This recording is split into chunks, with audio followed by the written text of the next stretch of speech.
Ça enregistre. Silence, on tourne.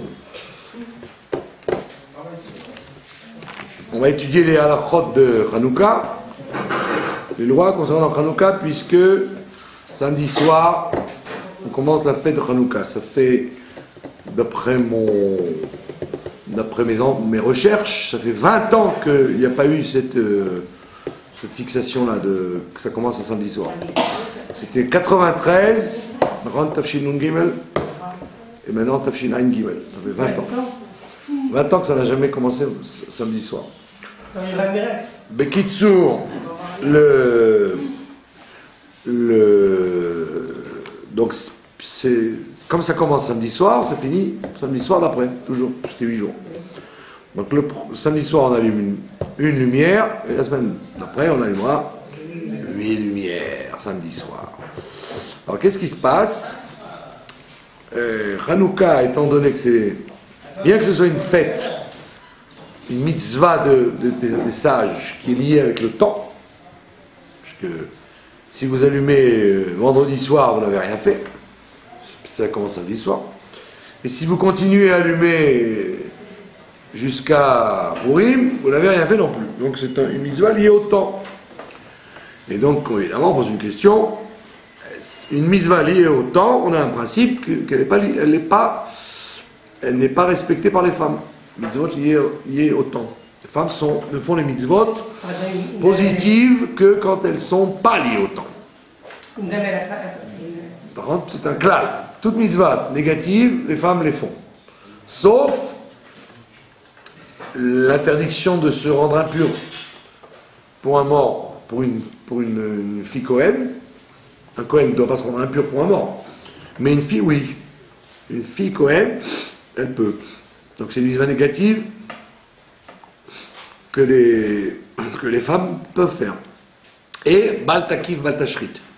Ne pas se raser avec un rasoir au-dessus de la tempe. C'est takif. Ça représente le principe de la tonsure des prêtres.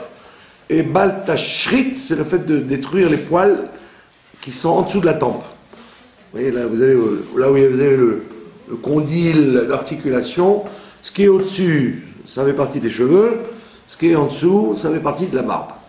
Alors, les hommes n'ont pas le droit de raser ces deux endroits-là au rasoir, mais les femmes, oui. Donc, il y a 3 mitzvot négatifs que les femmes peuvent ne pas faire. Se rendre impur pour un mort, pour une femme, se raser au-dessus de la tempe, se raser en dessous de la tempe. Donc ça c'est les mitzvot négatives. Toutes les autres négatives, les femmes doivent les faire. Pas voler, pas tuer, pas manger de trametz, pas manger à kippour, etc. Ça tous les gens le font, hommes et femmes. Maintenant les mitzvot positives, qu'elles soient deoraita ou drabanan, que ce soit instauré d'après la Torah ou que ce soit les sages qui l'ont instauré, les femmes ne sont tenues que si ce n'est pas lié au temps. Donc la question se pose. Donc une femme n'est pas liée, n'est pas tenue d'écouter le chauffard, n'est pas obligée de secouer le loulav, n'est pas obligée de faire moussaf, par exemple, la tefila de moussaf.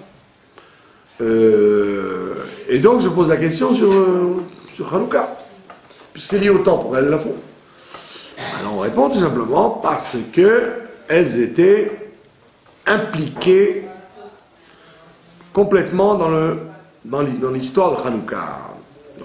Comme on voit avec les filles des Hashmonaïm qui ont participé à la guerre comme leurs frères, et comme on voit beaucoup d'aventures qu'il y a eu dans la guerre des Maccabim qui a duré plusieurs années, avec la fameuse histoire de Yehudit, Hana qui a jeté ses enfants, etc. Donc on voit que les femmes, étant donné qu'elles étaient dans l'histoire, donc on ne va pas les pénaliser en leur disant, comme c'est lié au temps, vous ne les faites pas, mais les femmes sont, comme les hommes, tenues d'allumer la lumière de Hanouka. Et donc, comme on dit nafkamina, ce qui découle de ça, c'est que si, dans un couple, par exemple, qu'à Dieu ne plaise, il y a un mari qui est aveugle,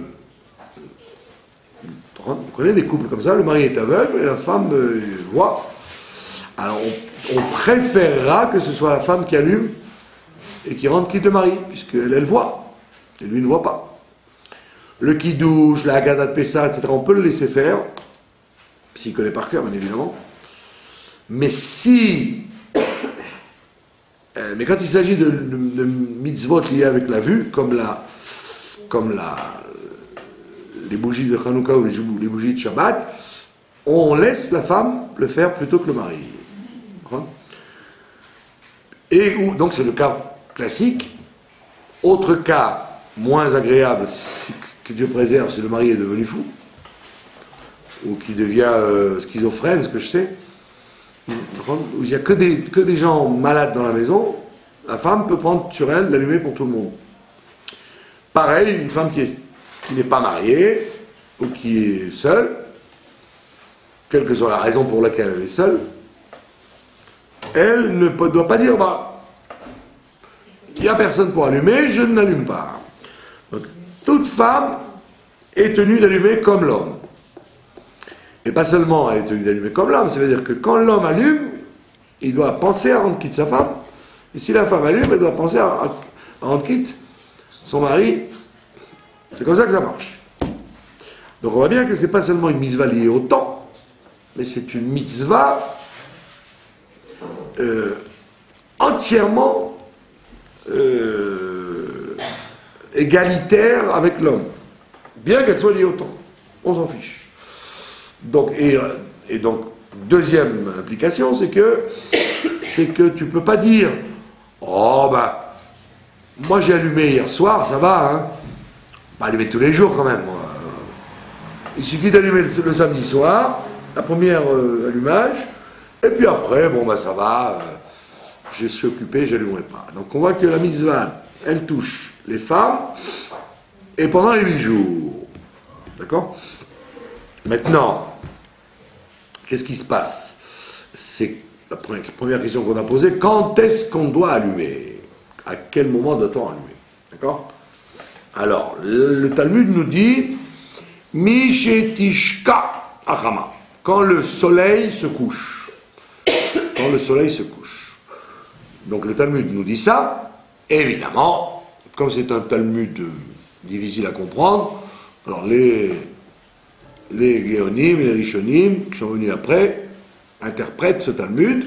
Il y en a qui disent, quand le soleil se couche, c'est-à-dire quand il a fini de se coucher, c'est-à-dire quand la nuit commence, quand la nuit commence, quand les 3 étoiles qui signifient la nuit, 3 étoiles moyennes, commencent à briller, c'est ça le temps d'allumage. Les séfarades font ça, ils tiennent d'après ça. Qui tiennent du minag séfarade, ils disent Mishetishka, quand le soleil s'est couché, ça veut dire il est couché, donc s'il est couché, donc il n'y reste plus rien de jour. Vous savez très bien, ou vous ne le savez pas, que dans le coucher du soleil, il y a 2 temps. Il y a le moment où le soleil se couche, c'est-à-dire si vous êtes devant la mer, par exemple, vous êtes au bord de la mer, vous avez loué une suite au Hilton de Tel Aviv, et vous avez droit au coucher du soleil. Alors regardez bien, vous regardez votre montre, quand vous voyez la boule du soleil disparaître, noyée dans l'océan, dans la mer, regardez, c'est ce qu'on appelle la shkia, le coucher du soleil. Mais c'est le premier coucher du soleil. Il y en a 2 en fait, il y a 2 couchers du soleil. Premier coucher du soleil, donc c'est quand vous ne voyez plus la boule, mais vous voyez encore de la lumière, le ciel est bleu. Moi je l'ai fait dans l'armée. Je me suis amusé dans l'armée, vous avez beaucoup de temps perdu, et je me suis amusé à le faire dans l'armée. Donc je vais vous raconter la suite, vous allez comprendre. En Israël, pas en France ou en Amérique, en Israël particulièrement, comme ça, c'est l'Orient, il y a encore, vous comptez 13 minutes 13 minutes après ce coucher du soleil, vous n'avez donc pas seulement la boule qui a disparu, mais même la lumière a disparu. Et là, vous voyez les étoiles très bien, et le ciel est presque noir. C'est ce qu'on appelle la deuxième shkia, deuxième coucher du soleil. Et 7 minutes après, vous avez les 3 étoiles et la nuit, ce qui est appelé la nuit. Vous avez donc 2 shkiot. Le premier coucher du soleil, c'est la boule qui disparaît de l'horizon, et après, quand la lumière disparaît de l'horizon. Et moi, donc, à l'armée, n'ayant rien à faire la plupart du temps, je m'amusais à vérifier ça. Sans calendrier, mais j'avais un calendrier, mais sans calendrier, je me mettais dehors. Donc, en général, dans l'armée, vous n'avez pas de lampadaire, etc., dans la campagne. Donc, vous mettez dehors, vous lisez un livre clair, pas de mouche, d'accord ? Vous lisez un livre, vous lisez tranquillement le livre, vous faites des télim, par exemple, vous voyez brusquement que c'est moins clair. Vous regardez la montre, première shkia. Et c'était au millimètre près, quoi, ça veut dire. Vous lisez le livre, vous voyez très bien, et brusquement, tac, vous voyez qu'il y a une baisse de lumière, vous regardez la montre, première shkia, premier coucher du soleil, qui est 20 minutes avant la nuit. Vous continuez à lire, vous pouvez lire, parce que la boule, il n'y a plus de soleil, mais il y a de la lumière. Vous continuez à lire, tac, vous voyez que vous ne pouvez plus lire du tout, presque. Vous voyez que 13 minutes sont passées. Donc c'est pas du pipeau que les Rachamim ont inventé, c'est une réalité astronomique. Mais en Israël, comme dit le Ben Ishraï, nous marchons d'après l'Orient. Donc chez nous c'est 20 minutes, 13 et 7, mais il ne faut pas tenir compte de ça du tout en France par exemple. En France, la shkia, des fois c'est 1h12. Donc le coucher du soleil commence, vous avez largement le temps avant le deuxième shkia.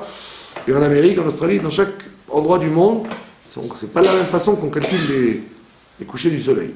Donc les chiffres que je vous donne, et ceux qui nous regardent sur le site, qui ne prennent pas ça pour faire la même chose en France ou en Amérique, c'est valable sur Israël. C'est ce qu'on appelle le calendrier de l'Orient. Donc c'est en Israël, au Liban, en Syrie, en Jordanie, en Égypte.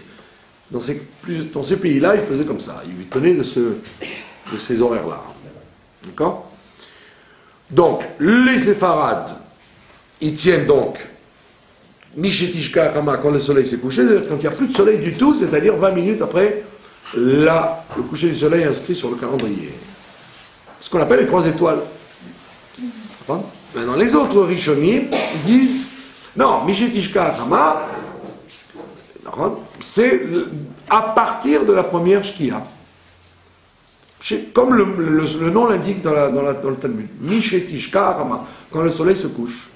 Donc certains disent 20 minutes avant la nuit, il faut allumer. D'autres disent il faut allumer entre les deux. En tous les cas, de toute opinion, il faut que ça tienne une demi-heure d'hiver quand il y a eu les 3 étoiles. C'est-à-dire allumer, c'est une discussion. Mais combien de temps ça doit tenir, ça tout le monde est d'accord. Ça doit tenir au moins une demi-heure de nuit totale, de vraie nuit. Donc en hiver, les heures sont plus courtes qu'en été. Vous savez quand il s'agit d'astronomie, on va d'après les heures 60 minutes. Mais quand il s'agit de mitzvot, on va d'après les heures zmaniot, ce qu'on appelle. Les heures zmaniot, c'est-à-dire les heures de nuit et de jour. Donc en journée, vous comptez 12 heures de jour, c'est des heures beaucoup plus petites, puisque le jour est plus court en hiver. Mais les heures de nuit sont plus longues, parce que la nuit est plus longue. En été, c'est le contraire. Les heures de jour sont plus longues que les heures de nuit. Donc vous ne faites pas du 60 minutes, vous prenez le lever du soleil jusqu'au coucher du soleil, vous coupez en 12. Donc automatiquement en hiver, vous avez des heures qui ne font que 50 minutes, et en été, vous avez des heures qui font 1h10. D'accord ? Donc quand on vous dit une demi-heure, on parle d'une demi-heure de zmanit, c'est-à-dire ce serait 20 minutes. Mais en fait, tout le monde s'accorde à pousser ça jusqu'à une heure, une véritable demi-heure réelle sur la montre. Donc pendant Hanouka en général en Israël, la nuit est à 5 heures. Donc ça doit au moins durer jusqu'à 5h30. Maintenant, si ça dure plus, et c'est ce qui se passe aujourd'hui quand vous achetez de la bonne huile ou que vous prenez des grandes bougies blanches, ça dure beaucoup plus qu'une demi-heure. Donc la question se pose là-bas, chez les décisionnaires, est-ce que, après une demi-heure, j'ai le droit de me servir des lumières? Est-ce que si j'ai des enfants qui me cassent les pieds, j'ai le droit de les éteindre? Ou si je vais partir à un mariage et que j'ai peur que ça prenne feu, est-ce que j'ai le droit de les éteindre ou pas? Alors on dit oui, si tu as pris la décision avant, en disant voilà, j'ai un mariage, bon, comme c'est des orthodoxes, c'est au moins 1 heure de retard, comme c'est Hanouka, c'est au moins 1h30 de retard, et quand c'est des Chabad, c'est 2 heures de retard, donc vous êtes tranquille, vous savez que vous pouvez arriver à 7 heures, s'il y avait écrit sur la carte 5 heures. Et vous ne ratez rien, ni le buffet, ni le khatan, ni la kala, ni le verre cassé, rien du tout. Tranquillos, vous arrivez à 7 heures. Moi, une fois que je suis arrivé dans un mariage, parce que moi je suis très yéké, s'il y a écrit 6 heures, je dis oh, j'ai un cours, donc à 6 heures la choupa, sinon je m'en vais. Alors le papa me dit bien sûr, mais oui, on vous attend pour une bracha, ça sera à l'heure, vous inquiétez pas, pas de problème. J'ai dit c'est pas de problème, mais j'ai un cours à 8 heures, donc il faut que ça soit fini à l'heure. Pas de problème. Moi, comme un idiot, j'arrive à 6h30, je dis bon, 6 heures, ça sera 6h30. J'arrive dans la salle, tout éteint. Et le patron me dit, Madame, qu'est-ce que tu veux? Bah, je lui dis, le mariage, il dit, oui, c'est là. Je lui dis, mais il est 6h30. Il me dit, alors, jamais personne n'est là, ni les tables mises, ni les chaises mises. Je dis, bon, ça sera certainement à l'heure. Je dis, bon, écoute, si dans une demi-heure, tout n'est pas en piste, je m'en vais. Évidemment, à 7 heures, il y avait à peine les assiettes sur la table. Il n'y avait ni l'ombre du rave, ni le souffle du foulard de la Kala. Donc j'ai repris mes clics et mes claques et je suis parti. Et après, le père m'a dit, ah, mais vous n'êtes pas venu, c'est pas gentil, vous n'êtes pas venu. J'ai dit, je suis venu, mais vous n'étiez pas encore là. Donc vous avez donc un programme, vous dites, attends. Je vais au mariage, mais j'ai peur. Avec les rideaux et le vent, la moquette et tout, j'ai peur que ça tombe, ça brûle, on ne sait jamais. Ou alors je laisse mes petits-enfants en train de gesticuler autour des trucs, j'ai très peur de ça. Donc je dis, a priori je dis, j'allume que ça dure jusqu'à 5h30. À 5h30, quand je change de cravate pour aller au mariage, j'éteins. Comme ça. Et vous avez le droit de faire ça si vous avez fait la condition. Si vous n'avez pas fait la condition, vous ne pouvez pas éteindre. Parce que, bien que vous ayez fait la mitzvah une demi-heure, vous n'avez pas le droit de saboter la mitzvah quand elle est en train de se prolonger. Idem si vous allez dormir. Vous avez mis trop d'huile, il est minuit, elles sont encore allumées vos bougies, vos lumières. Pareil, si vous avez peur que ça brûle, que ça tombe, parce que je sais moi, l'année dernière il y a une dame qui est morte comme ça, dans la rue à côté. Une vieille dame, elle ne pouvait pas bouger dans son... Alors son fils a allumé les bougies, enfin la menorah, et en plein Shabbat, la menorah elle est tombée. Et comme la peau elle ne pouvait pas bouger tellement, la maison a pris feu et elle est morte. Alors c'est pas la peine, on n'a pas demandé de mourir pour des bougies de Hanouka quand même. Donc il eût mieux valu qu'elle en mette des plus petites, pour être sûr que ça ne durerait pas trop longtemps. Donc, Bekitsour, l'obligation c'est que ça dure une demi-heure dans la nuit, mais vous pouvez moduler. Maintenant, si vous voulez économiser l'huile, aujourd'hui ça ne se fait pas tellement, puisque ça ne coûte pas grand-chose l'huile pour allumer. Même l'huile d'olive, c'est pas la fin du monde, c'est pas comme avant Et des gens, ils économisaient depuis Yom Kippour pour avoir de l'huile d'olive de Hanouka. Aujourd'hui, bon, prochain, vous avez la tire larigot, de l'huile, de la vraie, de la fausse, de l'allumage, faire des salades, vous avez tout ce qu'il faut. Une abondance. Donc, ça se fait pas trop aujourd'hui de dire ah, je vais mettre des petits trucs pour pas que ça dure trop longtemps. Donc, en général, on n'aime pas trop éteindre maintenant s'il n'y a pas une raison de sécurité. D'accord? Deuxième précision, le shamash. On met un shamash. À l'origine, le shamash était là pour éviter que les gens utilisent les lumières. Il y a une discussion dans le Talmud si on a le droit ou pas d'utiliser les lumières de Hanouka. Conclusion, on n'a pas le droit de s'en servir. C'est pas comme les lumières de Shabbat où il y a une mitzvah de s'en servir. À Hanouka, c'est le contraire, on n'a pas le droit de s'en servir. Donc, comme on n'a pas le droit de s'en servir, les sages nous ont instauré un shamash qui est soit comme une lumière elle-même de la même taille et la même forme, soit comme nous avons le minhag chez nous de prendre un shamash en cire. Comme ça permet d'allumer en même temps et en même temps ça permet de différencier le shamash des lumières. Bon, ça ne change rien. Le shamash sert au cas où vous auriez une tentation de vous servir des lumières. Et c'est tellement grave de se servir des lumières que même compter par exemple de l'argent. Vous voulez faire la différence entre une pièce comme ça et une pièce comme ça, donc c'est pas un grand usage, vous n'êtes pas en train de lire ou tricoter. Stable, vous regardez dans votre main, si ce que vous avez dans votre main c'est un euro européen ou alors ou 10 shekels, vous savez, c'est la même pièce. Ouais. Donc vous voulez voir, comme ça, par acquis de conscience, si c'est 1 euro ou 10 shekels, vous n'avez pas le droit de le faire à Hanouka, parce que vous vous servez des lumières de Hanouka pour ça. D'accord? Même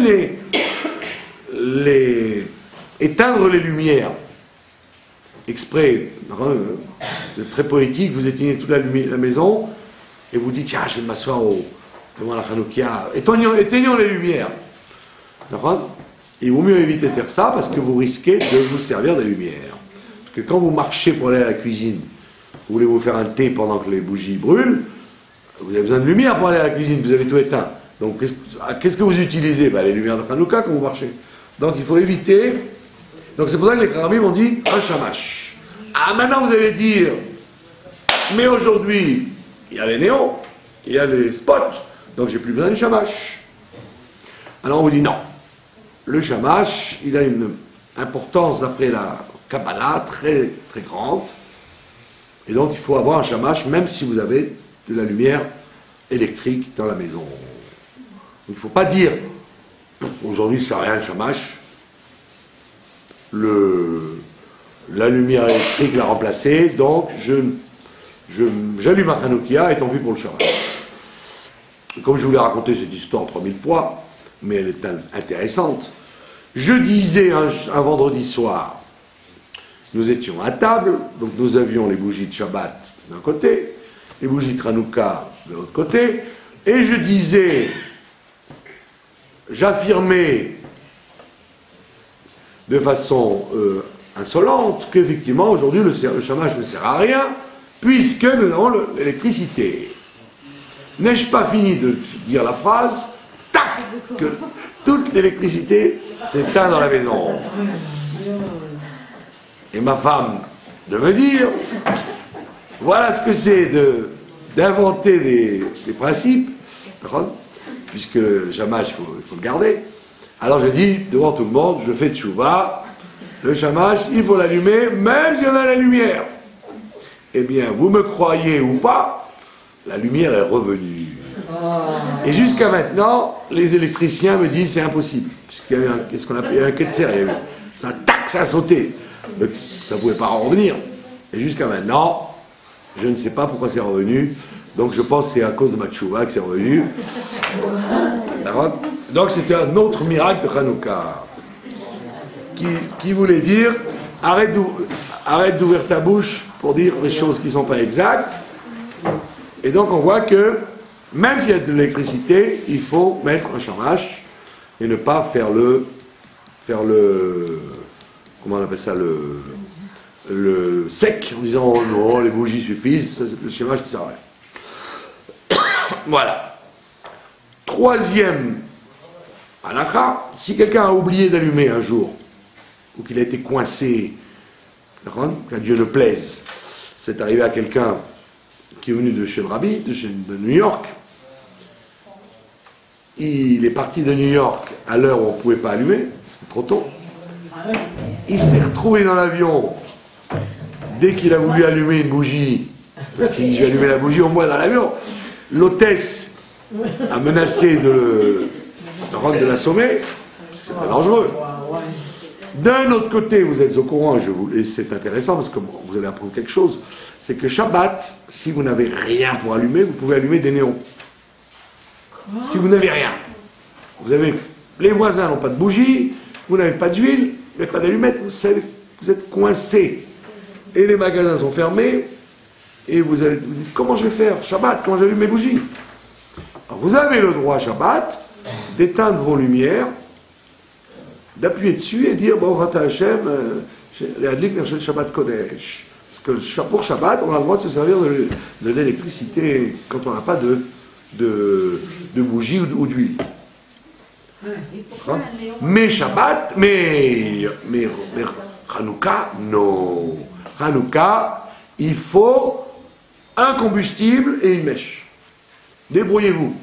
Que vous preniez du pétrole, de l'huile d'olive, de la paraffine, ce que je sais moi, du spirit, ce que vous voulez, dès que vous avez un combustible quelconque et une mèche quelconque, c'est bon. Si vous n'avez pas ça, vous ne pouvez pas faire la bracha sur une Hanoukia. C'est pour ça que les gens qui allument dans les rues, les Chabad qui allument dans les rues, il faut faire attention à ce qu'il y ait au moins un chiffon pour servir de mèche et du pétrole pour servir de combustible. Il faut les deux. Mais Shabbat, vous n'avez pas ce principe-là. On n'a pas été rigoureux, Shabbat, des mêmes dynimes, donc vous pouvez allumer de l'électricité Shabbat, si vous n'avez rien. Moi, ça m'est arrivé dans l'armée, encore une fois. J'avais rien pour allumer les bougies de Shabbat, ben, j'ai éteint les néons, j'ai appuyé. Et j'ai rendu quitte les gens du Shabbat. Les Hanouka, non, ça ne marche pas. Donc ce monsieur qui était dans l'avion, d'un saint pèlerinage chez le Rabbi, il se retrouve dans l'avion, et la bonne femme de l'hôtesse lui dit, monsieur, vous êtes tapé du système, on n'allume pas une bougie sur la table.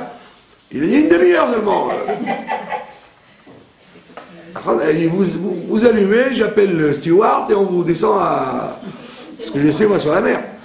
Donc le monsieur, il a été coincé. La nuit, il est arrivé sur Paris, le jour était déjà levé. Ah oui, parce que vous rattrapez le soleil quand vous venez de l'ouest. Vous rattrapez le soleil, donc au moment où vous ouvrez les yeux, vous avez cru que vous avez dormi 2 heures, puis putain, vous voyez, ça y est, vous êtes à Roissy, parce que vous allez dans le sens, vous rencontrez le soleil, donc la nuit est plus courte. Donc il a raté un allumage. Et ça peut arriver très souvent. Il y a des gens qui font comme ça. J'ai le temps. Oh, 2 heures du matin, moi j'ai le temps, et puis hop, et puis le jour se lève. Donc il y a des gens qui disent, bah tiens, c'est comme tout, on peut rattraper. Demain j'allume 2. On te dit non. Chaque jour est un jour à part. La preuve, c'est que d'après la halakha pure, pas le hidour qu'on fait aujourd'hui tous, la halakha pure, il suffirait chaque jour d'allumer une chaque jour. Mais non, nous on fait la méadrine, on rajoute une tous les jours. Mais d'après la halakha pure, une seule suffit. Si vous êtes coincé dans un endroit, vous êtes le 5e jour, vous n'avez qu'une lampe, eh ben vous l'allumez, c'est tout. Pas besoin de dire, ah, je suis pas quitte, il n'y en a pas 5. Non, une seule suffit. Et le lendemain, vous rattrapez. Le lendemain, bah, vous faites 6, si c'est le lendemain 6. Vous avez compris? Donc, l'allumage de Hanouka ne peut pas être rattrapable. Parce que le lendemain, vous avez une lumière de plus. Donc, vous ne pouvez pas rattraper le 3e jour, le 4e jour. Donc, vous avez raté, vous avez raté. Votre Hanouka n'aura que 7 allumages au lieu de 8. Donc, c'est pourquoi les sages, qui, comme leur nom l'indique, est l'été, ils ont permis, si vous êtes coincé, d'allumer bien avant le coucher du soleil,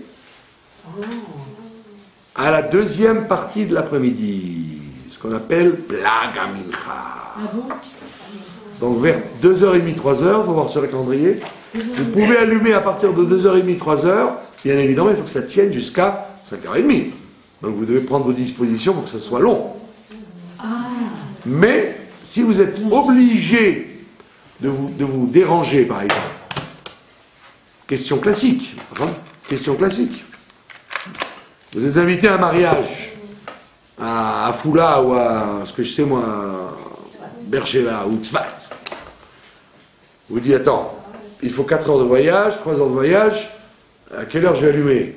On retourne, mais il sera déjà 3 heures du matin. Bah oui. Qu'est-ce qu'il vaut mieux allumer à 3 heures du matin tout seul? Ah bon? Alors on dit non. Pourquoi tu allumes à 3 heures du matin tout seul? Allume à 3 heures de l'après-midi, mais que ça dure jusqu'à 5h30, même si tu n'es pas là. Donc on peut allumer bien avant le coucher du soleil, quand on est coincé, à condition que ça dure jusqu'à la nuit. Et que nous, quand on était chez le rabbi, c'est ce qu'on a fait. Pour pas... Étant donné que j'ai dit, si on n'allume pas maintenant, on ne pourra pas allumer du tout.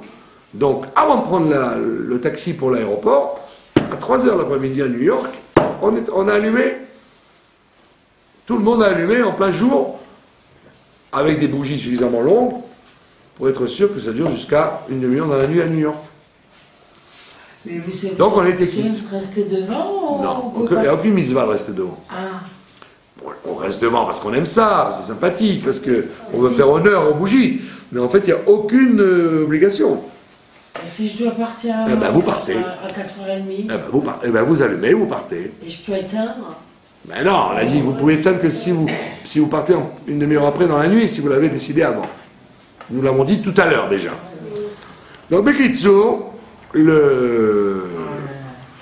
voilà, ça c'est l'essentiel. Si vous avez une question, avant qu'on passe à l'autre truc. Le soir, jusqu'à quelle heure on peut allumer?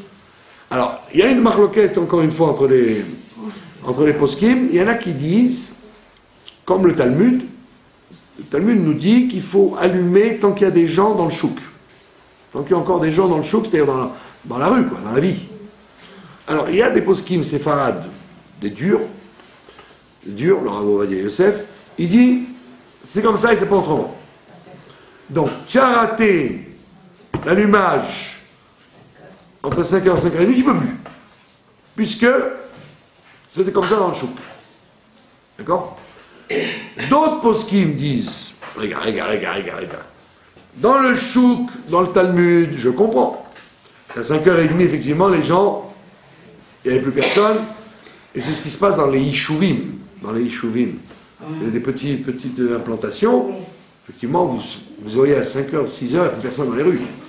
Là, effectivement, la question se pose. Mais si vous habitez une grande ville, d'accord, vous avez du monde très tard qui marche.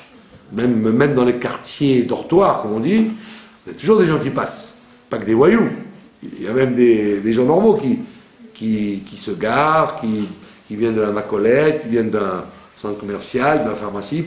Donc, aujourd'hui, il n'y a pas l'impossibilité de rencontrer des gens en pleine nuit. Vous allez à Manhattan, c'est ouvert toute la nuit. Vous allez à Paris, c'est ouvert toute la nuit. Vous allez à Tel Aviv, c'est ouvert toute la nuit. Et même à Jérusalem, qui est une ville un peu calme, il y a du monde très très tard. C'est fini le temps où, à 5h, les gens rentrent chez eux et ils ne sortent plus. Il y a toujours des gens qui bougent. Donc il y en a qui disent, très bien, ce que la Gemara dit, ça marche encore. Donc il y a très tard, on peut encore le faire. Donc, Donc la plupart des décisionnaires disent ça. Maintenant, il y a d'autres décisionnaires qui disent carrément autrement. Ils disent, à l'époque, on allumait dehors, donc effectivement, il fallait faire attention aux horaires, s'il y a des gens qui passent ou pas. Mais aujourd'hui, on allume dedans. C'est-à-dire, à cause de l'exil, on se préoccupe surtout d'allumer la maison plutôt que d'allumer l'extérieur. Et donc, la diffusion du miracle, je ne la fais qu'à ma famille, en fait. Et donc, à ce moment-là, si je dis ça, eh ben, tant que quelqu'un ne dort pas, ben, il peut allumer. À ce moment-là, toute la nuit, il serait valable pour allumer, puisque je ne cherche pas à diffuser le miracle à la rue. Je ne suis pas tributaire de la rue, je suis tributaire que des gens de ma famille, et moi-même y compris. Et donc, cette chita-là, elle est la plus allégeante, en fait. Elle vous dit, tu arrives à 3 h du matin, même si toute ta famille dort, tant que toi tu dors pas, tu restes une demi-heure devant les bougies, ben ça va, tu as été quitte, puisque tu as fait quand même la mise à pour toi. Ce qu'il ne faut pas faire, c'est aller allumer, aller dormir, parce que dans ce cas-là, plus personne dans la rue, plus personne dans la maison. Mais si au moins il reste une personne, c'est bon. Donc c'est une marque-loquette entre décisionnaires, d'accord? Donc effectivement, si vous tenez, comme le Rav Ovadia Yosef, que c'est vraiment le chouk de Talmud, alors lui il est très très dur, il vous dit, le mari travaille, il sort à 7 h, eh ben tant pis que la femme allume. Vous avez dépassé 5 h, c'est fini. La femme n'est pas là, que le fils allume. Après c'est foutu. Ben, il dit pas comme ça, il dit, il se fasse nous. D'accord? Lui c'est le plus dur. Maintenant les autres séfarades sont plus cool, ils vous disent non, c'est beaucoup plus large en fonction de la ville où vous habitez. Et les autres disent, no problème, tant qu'il y a des gens dans la maison, c'est bon. Donc effectivement, si vous allumez dans la maison, ça ne sert à rien d'allumer dehors, à l'extérieur. Pourquoi ils mettent les chanouillottes devant la fenêtre? Comme ça, ils gagnent les deux. En même temps, ils allument pour la maison, et en même temps, ils diffusent le miracle à l'extérieur. Il y en a beaucoup qui font ça. Oui. Mais ça n'est valable d'allumer à la fenêtre que si, quand vous êtes dehors, vous pouvez le voir sans faire ça. Il faut qu'il y ait moins de 10 mètres de haut. Si vous avez moins de 10 mètres de haut sur votre balcon, on estime que c'est le regard de quelqu'un dans la rue, il regarde à 10 mètres de haut, pas plus. Personne ne fait ça pour regarder. Sauf s'il y a un truc de particulier. Mais quand on regarde dans la rue, on ne regarde pas plus que 10 mètres. Donc si vous avez des étages, trop d'étages, ça ne sert à rien, à moins qu'il y ait un immeuble en face qui vous regarde, ou comme sur certaines autoroutes, vous avez l'autoroute qui passe devant la maison. Donc il vous voit, il voit en voiture, il voit là aussi ça marche. Mais si vous êtes à Bnei Brak, à Ron, et que vous allumez au 3e étage, et que personne ne voit, vous n'avez rien gagné du tout, il faut allumer, il vaut mieux allumer dans la maison carrément. Voilà. Pas de questions? Si, moi j'ai. Et dimanche, j'ai un mariage et je dois prendre. Baruch Hashem. Alors je prends ma Hanouki avec moi. Je vous ai répondu tout à l'heure. Pourquoi vous me faites répéter ce que je vous ai répondu 3 fois? Vous allumez avant et pour que ça dure jusqu'à 5h30. Oui, je ne peux pas à 5h30 puisque je pars à 4h30. Non, je vous allumais avant de partir et ça doit durer jusqu'à 5h30 chez vous. Ouais, 3h30. Mais on n'allume pas dans un mariage puisque c'est pas chez vous, ça n'a aucun sens d'allumer dans un mariage. Il faut allumer dans une maison où on habite. Ou dans un hôtel. Il faut que j'éteigne avant de partir. Alors vous éteignez avant de partir.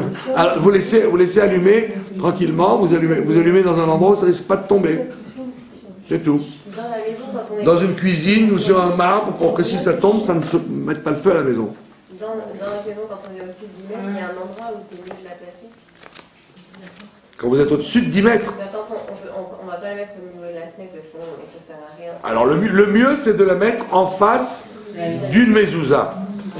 À l'entrée de chez moi. D'une mezouza, c'est-à-dire pas de la mezouza de la maison, parce que très souvent personne qui passe dans les couloirs, mais une des chambres principales de la maison. la cuisine, le salon, la salle à manger, un endroit de passage, en face de la mezouza. Et comme on dit en hébreu, d'une façon brusque, nous passons à la pensée juive. Donc qu'est-ce qui se passe avec Hanouka au niveau de la pensée juive? Eh bien, c'est votre question que vous avez posée maintenant qui y répond. Nous avons, donc là, dans la Gemara, qui nous dit, quand tu allumes à l'intérieur, allume en face d'une mezouza. Que la mezouza soit à droite quand tu rentres dans la pièce, et donc la Hanoukia sera à gauche. D'accord? Où tu mets la Hanoukia, sur le mur d'en face, tu mettras, enfin, là où tu mets ta mezouza, sur le mur d'en face, tu mettras la Hanoukia. D'accord? Ça, c'est au mieux. Maintenant, si vous avez peur des enfants, surtout le Shabbat, par exemple, vous avez peur que les enfants fassent tout tomber, donc, comme dit le Talmud, vous mettez sur la table, et ça suffit. Vedayo.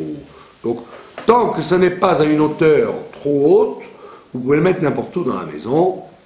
Évidemment, pas sous une étagère pour pas que vous mettiez le feu, pas besoin de le dire, et pas sur un endroit en bois ou en papier qui risquerait de mettre le feu par en dessous.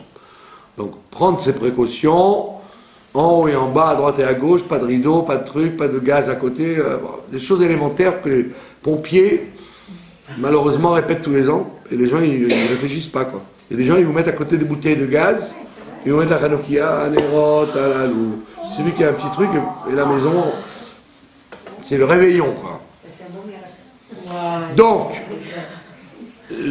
la Chassidoute s'interroge sur cette opinion de la Gemara qui dit Hanoukia à gauche et mezouza à droite. Alors on sait très bien que la droite et la gauche, d'après la tradition, la droite représente le côté de la bonté, du chesed, de la générosité, là où on doit mettre le paquet, quoi.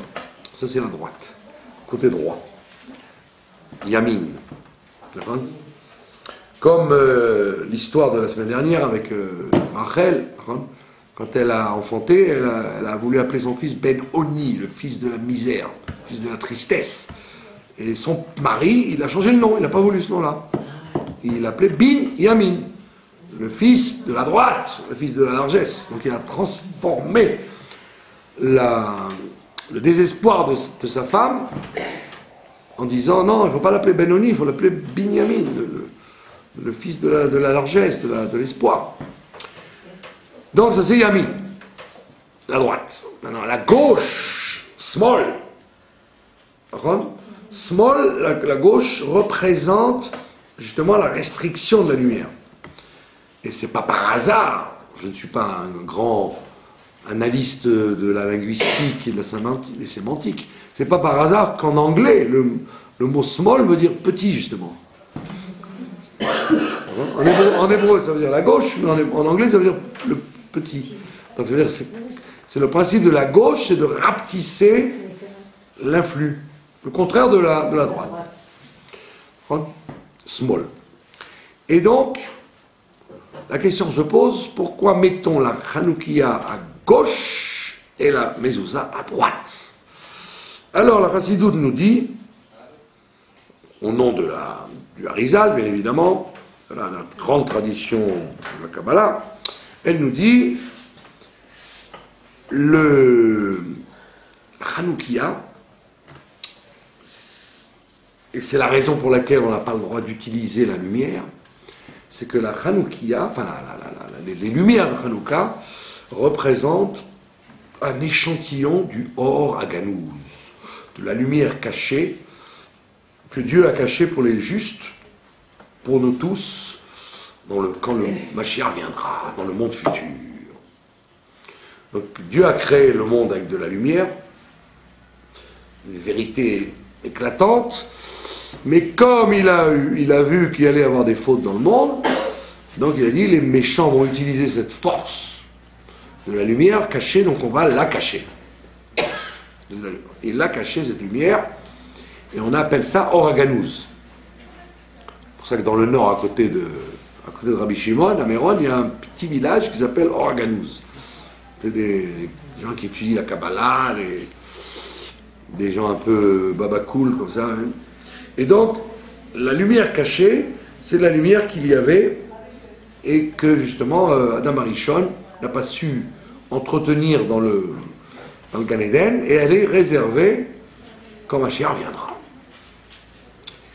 C'est pour ça d'ailleurs que les commentateurs disent que le Shulchan Aruch, quand vous ouvrez le Shulchan Aruch, il y a écrit Madlikin Shmonet Yemei Chanukah. On allume les 8 jours de Chanukah, et les gens ont remarqué que le Shulchan Aruch a dit ça, Madlikin Shmonet Yemei Chanukah, c'est les initiales de Mashiach. Madlikin Shmonet Yemei Chanukah. Donc la lumière du Mashiach est implicite et inclus dans cette lumière de Hanouka, et c'est pour ça qu'on te dit tu n'as pas le droit de t'en servir pour l'instant. On ne peut pas s'en servir. Qui a le droit d'utiliser la lumière cachée? Rien que les grands tzadikim y ont eu droit et ne l'ont pas utilisé comme ça. Donc c'est pour ça qu'on te dit n'utilise pas la lumière trop profonde. Elle est pour l'instant, elle doit rester cachée. Diffuse-la au compte-goutte et utilise-la au compte-goutte. Maintenant on te dit, très bien, ça c'est la dimension la plus haute qu'il y a dans la Hanoukia. Mais sinon, c'est quoi la lumière de Hanouka? C'est la lumière de la compréhension dans la Torah. La lumière de la Torah. Dans la Torah, tu as des choses incompréhensibles, et des fois, tu as des choses très compréhensibles. Des fois, tu as des choses très compréhensibles, des choses incompréhensibles. Donc, qu'est-ce que les gens aiment dans la Torah? C'est les choses compréhensibles. Les choses incompréhensibles, c'est un peu frustrant. D'accord? Donc, le fait de comprendre et d'aimer comprendre, ça te donne une satisfaction que tu n'as pas quand tu étudies des choses que tu ne comprends pas. Or, c'était justement la discussion avec les Grecs. Les Grecs disaient, et surtout les Juifs grecs, disaient, tout ce qu'on ne comprend pas, on ne s'occupe pas. On refuse. Qu'est-ce que c'est l'histoire à dormir debout? Que quand on touche un mort, on est impur. Que quand si je suis impur d'un serpent, je ne peux pas toucher de l'huile, je peux pas toucher... C'est l'histoire à dormir debout que les sages ont inventé. Tout ce qui n'est pas intellectuel, j'en veux pas. Et donc, doucement, doucement, ils ont annulé toutes les mitzvot qui étaient liées avec des choses incompréhensibles. Brit Mila, 8 jours, Shabbat, arrêter, comme disaient les vieux d'avant. Mais qu'est-ce qu'il y a d'ouvrir le frigidaire? Il n'y avait pas de frigidaire dans le désert. Quel problème d'allumer la lumière du frigidaire? C'est pas un travail. Donc les gens, comme ils ne comprenaient pas, ils n'acceptaient pas. Donc on te dit, si tu vas sur ce chemin-là, ce que tu ne comprends pas, tu ne fais pas, eh bien tu feras de moins en moins de choses. Parce que quand tu grattes bien, il y a 99% des choses qui sont incompréhensibles dans la Torah. Pourquoi doit-on mettre un tzitzit avec des fils? Pourquoi? Parce qu'ils ont allumé des bougies, moi je dois en allumer. Pourquoi je ne dois pas mélanger du lait et de la viande? Si vous cherchez bien, pratiquement tout le judaïsme, c'est des choses qu'on ne comprend pas. Même les lois qu'on fait en général, sur les lois du vol, etc. Mais pourquoi je ne volerai pas? C'est quand même plus intéressant de voler que de ne pas voler. Pourquoi vais-je me casser la tête à être honnête quand je peux être malhonnête? Donc, quand vous cherchez bien, vous voyez, il n'y a aucun intérêt à la Torah et les mitzvot, puisqu'on ne comprend rien. Donc on fait ce qu'on veut.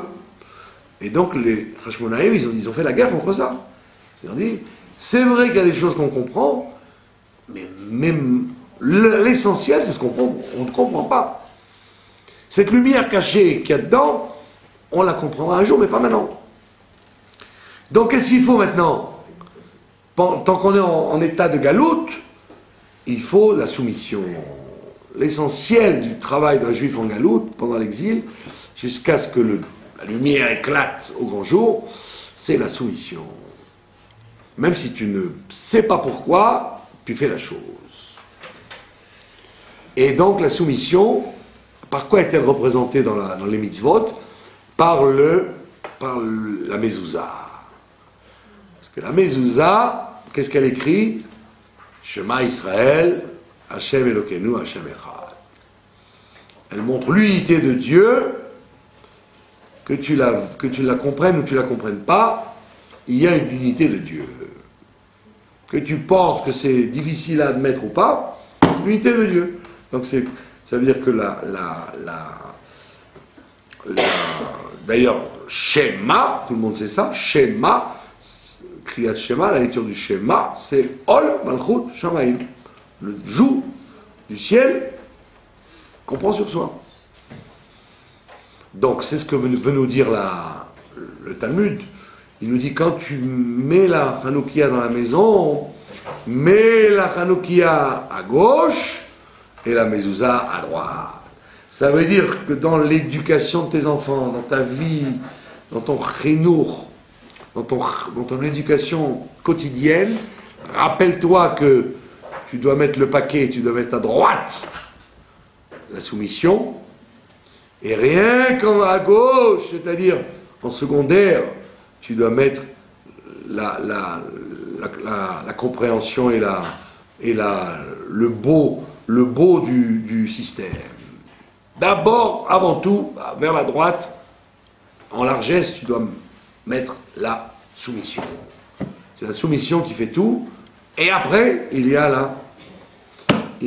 la compréhension si elle a lieu.